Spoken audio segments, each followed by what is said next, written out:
хотя я и назвала ролик «Редькин мед», действующим лицом в этом ролике будет не только редька, но еще очень много другого. Итак, начну издалека. В нашем подъезде жилого дома 10 квартир. Моя комната граничит через стену с подъездом. И я слышу, несмотря на то, что дом кирпичный, старый, толстые стены, но я почему-то слышу абсолютно все, что происходит в подъезде. На этаж выше нас большая квартира, очень большая, 4 комнаты, все изолированные. И там 2 хозяйки. Весь этот дом когда-то были коммунальные квартиры, и нашу квартиру мы выкупали как коммунальную. Здесь было 6 хозяев. Но не об этом речь. Короче, вот единственная квартира, которая не заселена самими собственниками жилья, это вот на этаж выше нас, вот эта огромная квартира, она фактически является общежитием. Эти 2 хозяйки между собой не могут договориться, у них по 2 комнаты у каждой. Они сдают свою жилплощадь приезжим, а сами тоже живут где-то на квартирах. Вот. Естественно, сдают они покоечно, что ли, по-разному, наверное. И вот 5 лет, что мы здесь живем, я, в общем-то, так как я гуляю с собаками и вот сижу вот тут, слышу все, что происходит, я знаю фактически всех, кто там жил и живет. И что вот я могу сказать? В целом люди неплохие. Это, конечно, Средняя Азия, Кавказ, дальние регионы самой России. Но в целом люди нормальные. Просто их очень много. Вот. Последнее время я заметила, что такой образовался костяк. Но бывает, что какая-то вот одна верхушка или часть, она постоянно меняется. Приехали, уехали, приехали, уехали. И очень часто вот те, кто приезжают и еще не адаптировались, и еще не нарвались на скандал со мной или с нашим дворником, они не очень-то себя нормально ведут в плане большого города и общественного дома, такого общенаселенного дома. Видимо, они приезжают из каких-то, может быть, аулов дальних. Вот они, например, считают, что подъезд – это улица, и они мусор выбрасывают прямо в подъезде. В этот момент я терплю. Сначала жалуюсь дворнику, он идет там с ними ля-ля-ля-ля. А то бывало у меня 2-3 раза, я не удерживала свой гнев, приходила, стучала ногой и страшно кричала. И те, которые костяк, нормальные, они, как правило, воздействуют на тех, кто только приехали. Вот последний раз. Сейчас, по-моему, там совершенно нормальный уже постоянный состав, но те, кто приехали последними, они вот нанимали рабочих, чтобы сделать ремонт в одной своей комнате. Там 2 или 3 парня поселились в этой комнате одной. И вот эти рабочие весь мусор бросали в подъезде. Вот это был мой последний месяц, наверное, полгода назад. А так, в общем-то, нормальные люди. В целом люди нормальные. Даже те, кто уехали, там какие-то другие квартиры сняли, я их встречаю на рынке, и мы здороваемся прям как добрые соседи. А некоторые, кто там сейчас постоянно живет, то я даже и здороваюсь, и общаюсь, и разговариваю, нормальные люди. Так вот, где-то в прошлом году, наверное, вот так сижу, я же работаю на компьютере, работаю на дому, и все время слышу, что открывается дверь в подъезде, кто-то заходит и кашляет. Кашляет, и слышно, что отхаркивает и плюет. И вы представляете, у меня вот гнев, да, вот я борюсь с желанием выскочить и дать в морду, понимаете? По голосу я слышу, что это женщина. А потом, когда я выхожу на улицу, то я вижу вот эти харчки. То есть у меня не то что гнев, у меня вот бешенство. И я хочу, наконец, ставлю себе цель, что я хочу этого человека увидеть. И вот однажды я выхожу, закрываю дверь, и как раз снизу поднимается этот вот хозяин харчков, хозяйка. Очень-очень милая женщина, где-то лет 48. Она приехала с мужем, они, по-моему, из Калмыкии. Или я путаю, ну, такие добрые, улыбчивые лица у обоих, и у мужа, и у нее. А муж устроился куда-то дворником в соседний район. Я его видела постоянно, очень добрый, улыбчивый дядька. А она работала ночью, она вечером уходила, утром возвращалась где-то на расфасовке продуктов, то ли в магазине, то ли в кафе. И вот я раньше не замечала, что она кашляет, а это вот я услышала, и я увидела вот эти вот мокроту прям в подъезде. Ну вот, и как раз она поднимается и кашляет, и плюет, понимаете? То есть я увидела, что это точно она. Я подавила свой гнев, я не стала, нет. У меня, конечно, когда я слышала из своей комнаты, у меня было желание выскочить и дать в морду. Но тут я остановила себя, очень приятная, милая женщина, и в голове у меня проскочило все, что угодно. Может быть, человек просто не понимает, что подъезд – это вообще-то тоже помещение общественное, здесь нельзя плевать. Более того, я уверена, что плевать нельзя нигде. И не на улице, и не на дороге, и не на остановке. Плеваться вообще нельзя. Не зря же говорят, что во всех религиях это есть, что рядом с каждым человеком, за плечом рядом, вот чуть-чуть вот позади нас ангелы. И люди, которые плюются, они плюют в ангелов. Я в это очень верю, и меня бесят мужики, которые плюются, сморкаются на улице. Ну так вот, она поднимается, улыбается, то есть она даже не понимает, что плевать это, ну ладно. Я останавливаюсь, то есть я ее останавливаю и говорю: что-то вы кашляете, вы так сильно кашляете. Она говорит: ой, ну такая беда.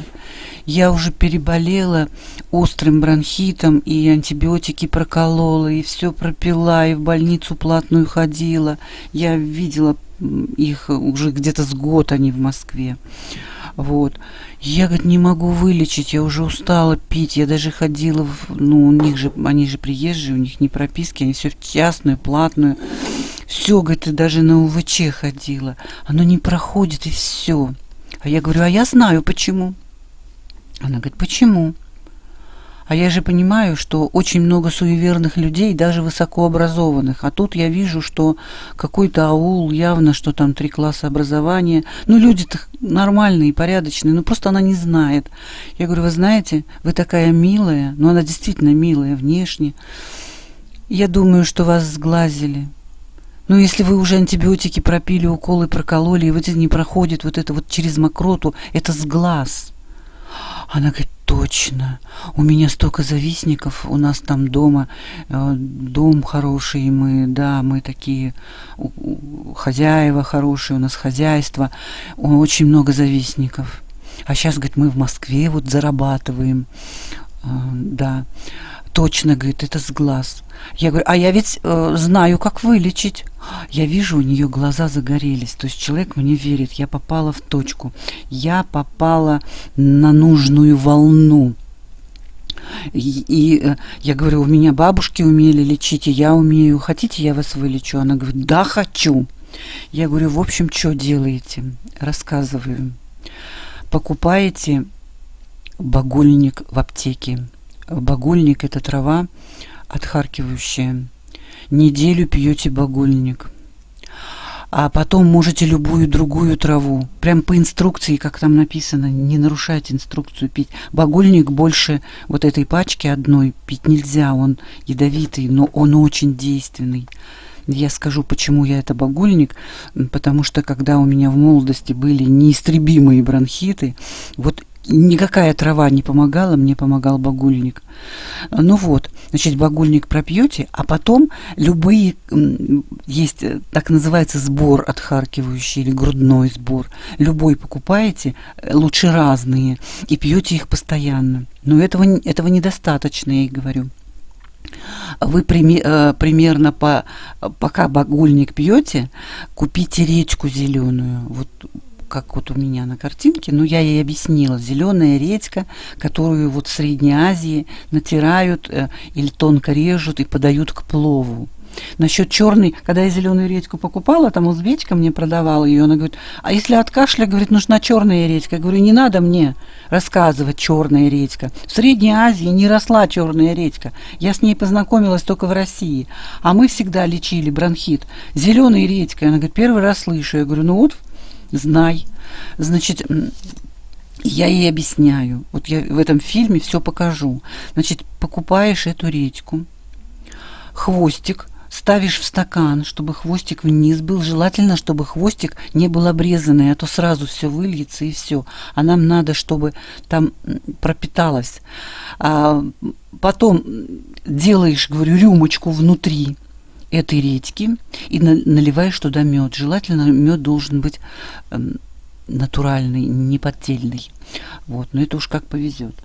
Ну так вот, оставляешь это, накрой все целлофаном или салфеточкой, оставляешь. Через сутки там будет жидкость. Мед мед впитает, он смешается с соком этой редьки, и ты вот это выпиваешь. И ты это делаешь, вот выпила, берешь следующую редьку, ставишь, вот так вот. Где-то примерно дней 10, наверное. Ты вот это вот выпиваешь вот в этой рюмочке, вот это мед с соком редьки. Редьку я потом пробовала натирать, но она уже обескровлена, или сок весь уходит в мед. И она такая сухая, уже ее есть нельзя. Ну вот. Вот это делаешь, говорю. Но и это еще не все. То есть травы, потом редька с медом. И третье, самое главное, я ей говорю, вижу, у нее глаза горят. Покупаешь 2 рулона самой дешевой туалетной бумаги. Она, хорошо. Я говорю, что делаешь? Одну в пакете целлофановом кладешь в сумку, будешь носить это на работу. И еще один пакетик. А второй держи дома в комнате у себя. Тоже с пакетиком еще отдельным. Как только ты захотела кашлять, вот пошла эта мокрота, а она пойдет еще сильнее после багульника и редькиного меда, ты никуда не плюй. Ты, вот то, что ты выплевываешь, оно тут же энергетически, говорю, тебе с глаз возвращается. Тебе надо непременно вот то, что хочется отхаркнуть, прям берешь комок вот этой туалетной бумаги и плюешь туда. Потом очень плотно заворачиваешь и складываешь все в пакетик. И на работе, и дома. То есть сколько вот этих харчков будет, они все должны собираться в твоих пакетиках, плотно завязанных. Значит, на работе собираешь, дома собираешь. Что ты делаешь потом с ними? Как только ты захотела покакать, берешь все содержимое этих пакетов, идешь в туалет и высыпаешь в унитаз. Вот прямо эти завернутые свои харчки. Сверху какаешь. А потом поворачиваешься и говоришь. Смотришь на вот это содержимое унитаза с пакетиками с мокротой и сверху экскременты. Смотришь на это все, и в момент, когда ты это смываешь в унитазе, говоришь: «Уносит говно это мерзкое харчко». И еще потом 3 раза смываешь, все это время стоишь, смотришь на унитаз и трижды повторяешь вот это. И весь с глаз уйдет. Эта женщина, она, кстати, говорила, как ее зовут, но я забыла. Она тут же все достала, какую-то бумажку и ручку, и говорит: давай вот быстренько все запишем. Значит, багульник, значит, редька, мед, туалетная бумага, вот эти пакетики, все. И вот это вот слова: уносит говно мерзкое харчко. Я говорю: да, все выполняй, вот как я сказала, и все будет хорошо. Все, она ушла. И я как-то забыла, я перестала слышать.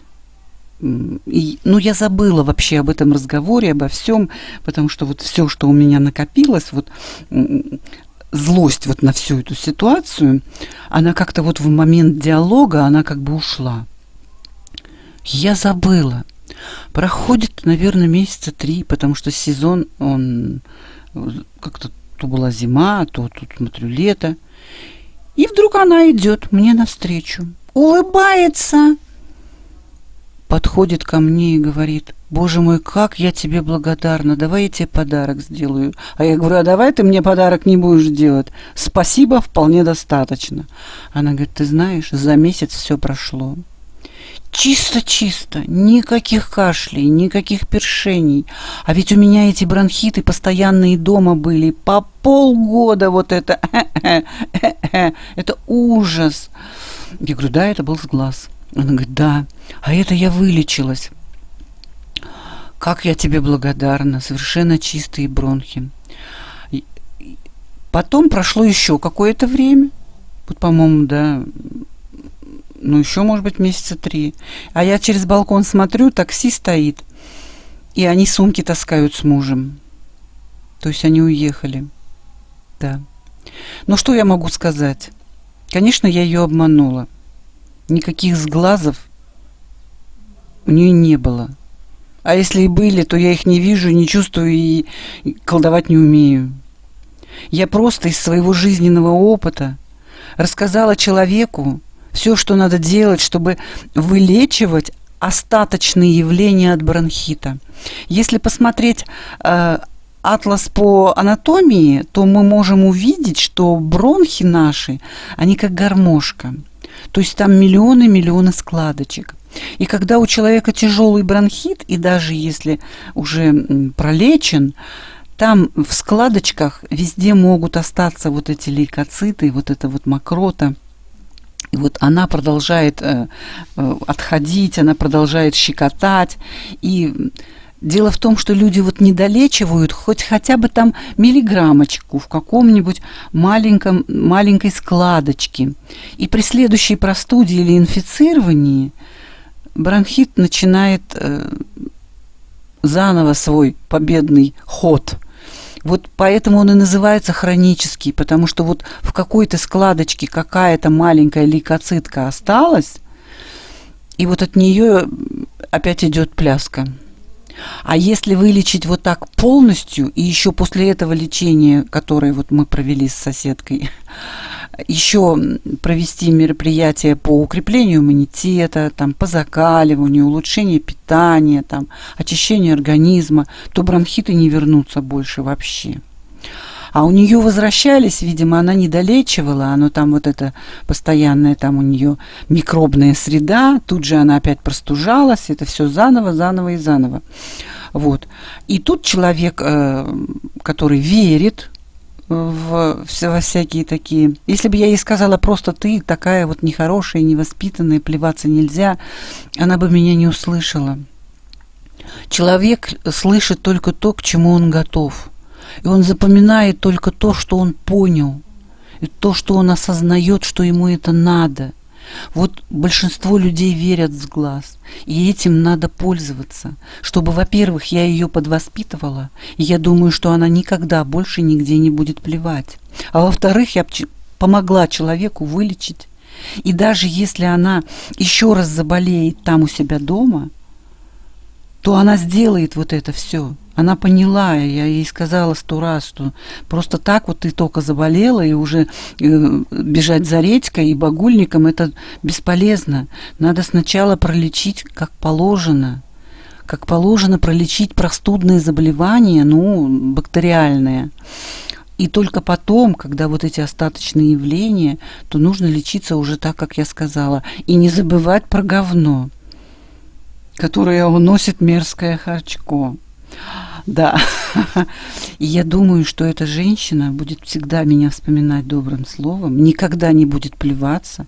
И более того, она еще молодая, она крепкая такая, и я думаю, что она больше не будет болеть. Вот такой у меня рассказ о том, как я обманула свою соседку. А сейчас я буду показывать, и показывала, у меня как фон идут и фотографии, и как я конкретно делаю вот этот редькин мед. Научила меня бабушка, когда у меня вот в молодости были большие проблемы с бронхитами. Почему-то вот все мои простуды в детстве, я вот не помню этого редькиного меда, а бабушка меня в основном медвежьим жиром натирала, потом молоко мне давали горячее с медвежьим жиром, что, кстати, было ошибочным, потому что моя родня посадили мне печень, ребенку медвежий жир с горячим молоком, это было невозможно переварить, печень подсадили, вот. А вот редькин мед она мне сказала, когда вот где-то лет в 20 после удаления гланд, ангины, можно сказать, уничтожила и заработала вот этот вот хронический бронхит. И где-то лет 7 у меня был этот кошмар. Вот. Вот так я лечила. Вот. И я думаю, что вот этот редькин мед, он кому-то и пригодится. Поэтому я и сняла этот ролик. А теперь я зачитаю отрывок из своей книги, часть 2 «Домашняя магия Ляли Дафтар», вот относительно этого редькиного меда.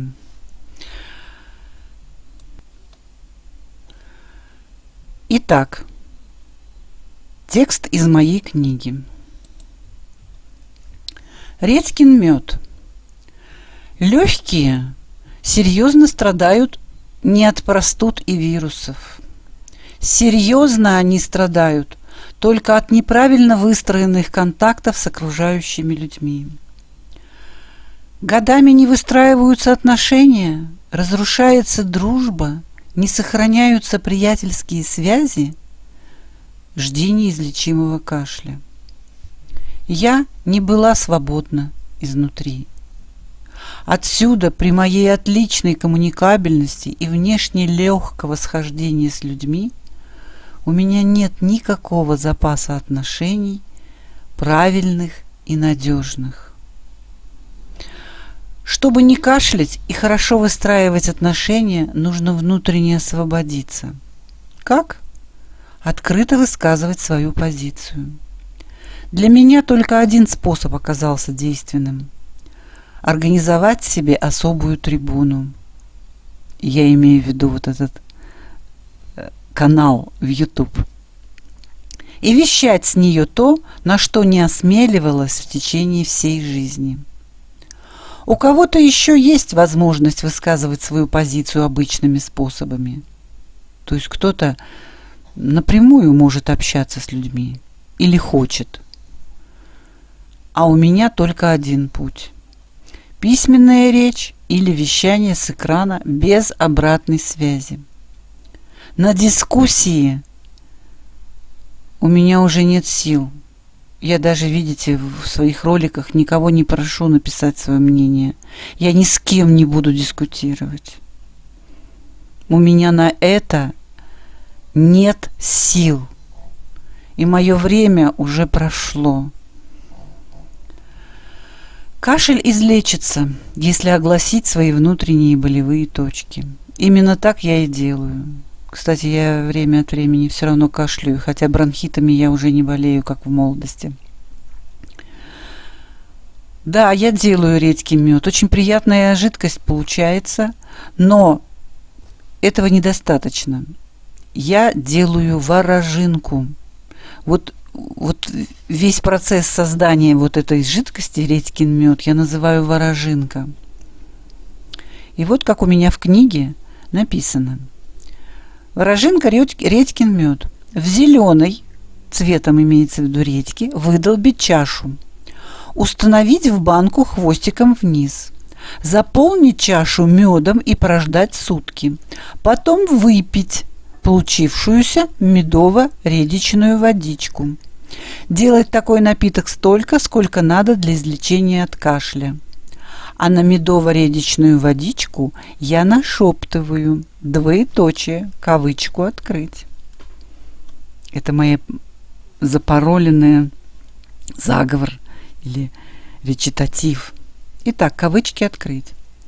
Свободная и смелая, живая и умелая, радостная, сильная, здоровая, красивая, чистая, поющая, свежая, растущая, радостная, сильная, здоровая, красивая, свободная и смелая, живая и умелая, яркая, звенящая, быстрая, летящая, свободная и смелая, живая и умелая, радостная, сильная, здоровая, красивая. Точка. Кавычки закрыли. На каждую готовую редичную водичку я вот это нашептываю.